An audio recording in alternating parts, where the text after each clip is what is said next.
Hello, keluarga Malaysia. You're watching updates at noon and I'm Renee Fong. Making the headlines today, Malaysian Parliament forms caucus for a multi-party democracy.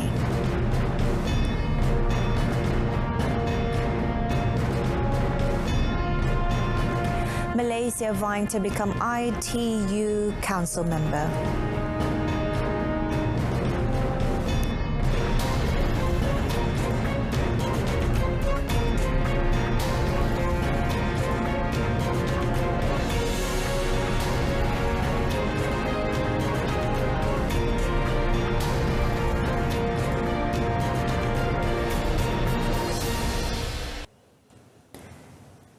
In order to foster healthier and more productive political parties competition, the Malaysian Parliament today forms the caucus for multi-party democracy.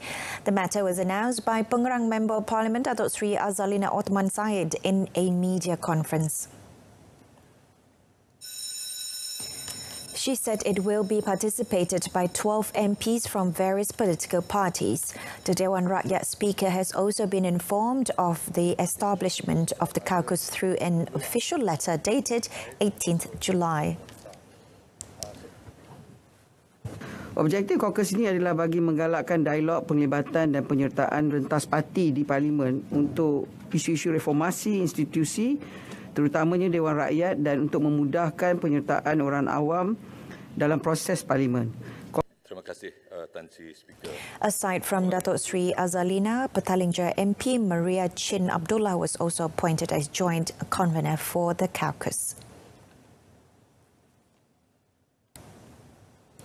The Ministry of Agriculture and Food Industries, MAFI, has implemented several short-term measures to address food security in the country. Its Minister, Datuk Seri Dr. Ronald Kiandi, said all the initiatives taken are trade intervention, production and consumer-oriented. The efforts include cancellation of overseas import quotas, additional chicken and fish buffer stocks, as well as expediting of subsidy claim payouts.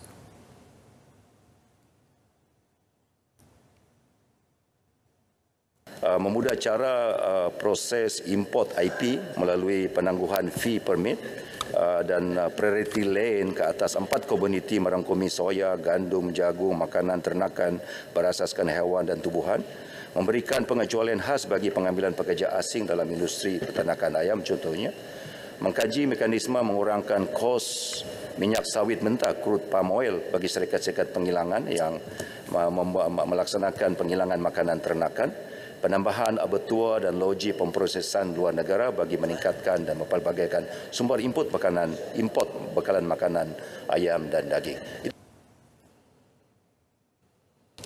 The National Farmers Organisation NAFAS is prepared to import chicken from 4 other countries in case the supply in Malaysia is not enough. The countries involved are Thailand, Indonesia, China and Brazil. Its chairman, Datuk Zamri Yaakob, said NAFAS is targeting to conquer 20% of the national market with a production rate of 144 million chickens per year. Sekarang ni kalau kita tengok harga ayam dah mula stabil. Kalau perlu, sebab sekarang ni kita ada kota import. Kalau kita perlu import, kita akan bawa, bila-bila kita akan bawa masuk lah melalui import pada negeri-negeri yang kita telah kenal pasti. Misalnya di Brazil kita ada 1-2 syarikat yang ditiraf oleh JAKIB. Kita akan ambil ayam daripada syarikat-syarikat yang ditiraf oleh JAKIB. Aside from importing chicken supply, NAFAS will also be developing cornmeal to reduce the country's dependency on raw material imports for chicken feed. Malaysia has expressed intention to compete for a seat at the Council of the International Telecommunication Union (ITU), representing Region E, Asia and Australasia. According to Deputy Communications and Multimedia Minister Datuk Zahidi Zainul Abidin, this is in line with the country's objective to play a vital role in developing an innovative strategic framework and addressing challenges faced by the telecommunication sector. I would like to take this opportunity to announce Malaysia bid for the seat in the ITU Council for Region E, Asia and Australasia, Malaysia envisioned an ITU which were sensitive to the developmental needs of its members, be responsive in coming out with fit-for-purpose strategies and action plan to be innovative in offering solutions in addressing future challenges. Dato' Zahidi said this through a recording of his keynote speech screened at the Asia-Pacific Telecommunity Policy and Regulatory Forum 2022, which took place at Bangkok, Thailand. ITU is an agency under the United Nations with a specifically designated role in the information and communication technology. Spiritual care should be highlighted as an alternative method to help members of keluarga Malaysia struggling with mental health issues such as depression. Minister in the Prime Minister's Department of Religious Affairs, Dato' Idris Ahmad, said the method of building mental fortitude through spiritual cleansing could play a vital role in helping those affected. As such, he revealed that spiritual care services would be provided at all government hospitals nationwide. Dia satunya ialah sebagaimana kita maklum bahawasanya kehidupan manusia ini diperlukan kepada makanan spiritual dan juga makanan fizik, makanan secara jasmani. Makanan secara jasmani telah ada dan makanan secara spiritual ni perlu ada juga melalui program-program yang kita buat tadi.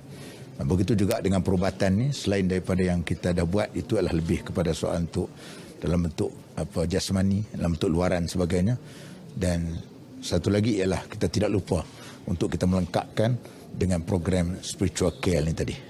Efforts such as this is highly in line with current circumstances such as the COVID-19 pandemic, as well as rising costs of living may induce depression and other mental health issues. Towards boosting spiritual care efforts, a partnership will be formed between the Department of Islamic Development Malaysia, JAKIM, and the Health Ministry.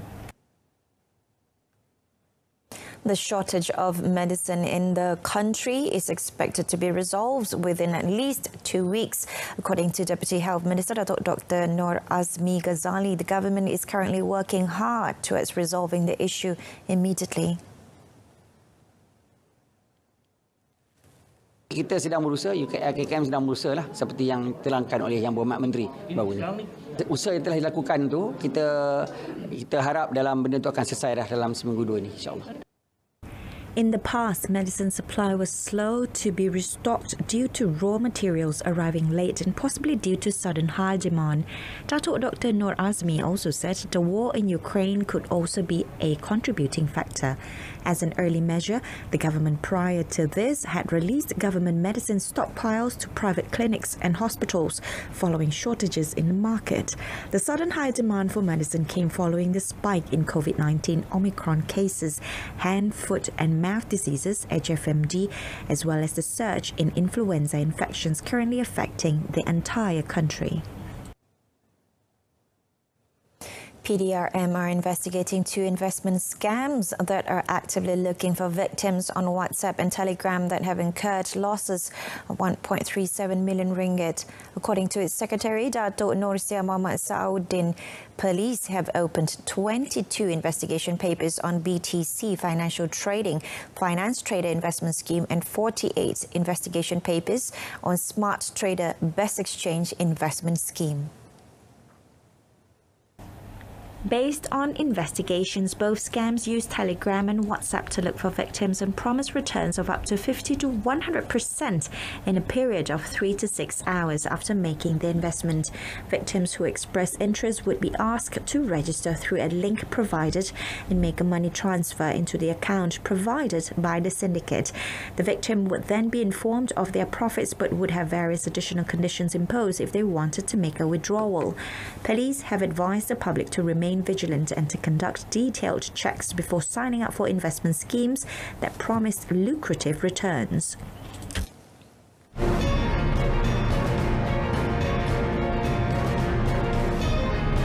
Coming up in sports, Tesu double seal Sabah FC comeback win.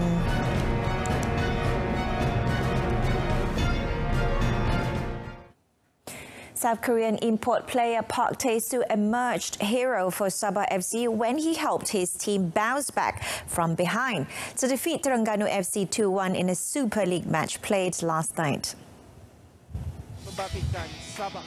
In the action at the Lika Stadium in Kota Kinabalu, the visitors shocked the home team with a goal in added time of the first half by Filipino midfielder Manuel Ott, who had latched on to a Petrus Shitembi pass. However, Dr. Ong Kim Sui's Chargers managed to pull one back in the 72nd minute through Tae-soo, or fondly called as Karim by Sabah fans, with a header from Badrul Bakhtiar's corner kick before he scored again via a free kick, again taken by Badrul just 7 minutes later. The score remained in Sabah FC's favour until the final whistle. The win ensured the Rhino squad kept pace with league leaders Johor Darul Ta'zim at the top of the Super League standings, with only 1 point behind the Southern Tigers.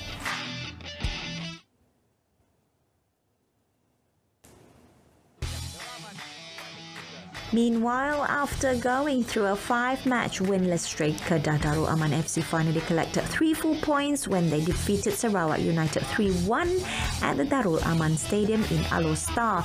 Import player Mahmud Naif Ahmad Al-Mardi managed to open the scoring for Kedah in the 8th minute before the home team were punished by Ucik Akbar's equaliser in the 23rd minute for Sarawak United to draw level. In the second half, Cameroon import striker Ronald Nga treated the home fans with Kedah's second goal in the 74th minute before Mahmud Naif's second goal 5 minutes later completed a stylish win for the Canaries.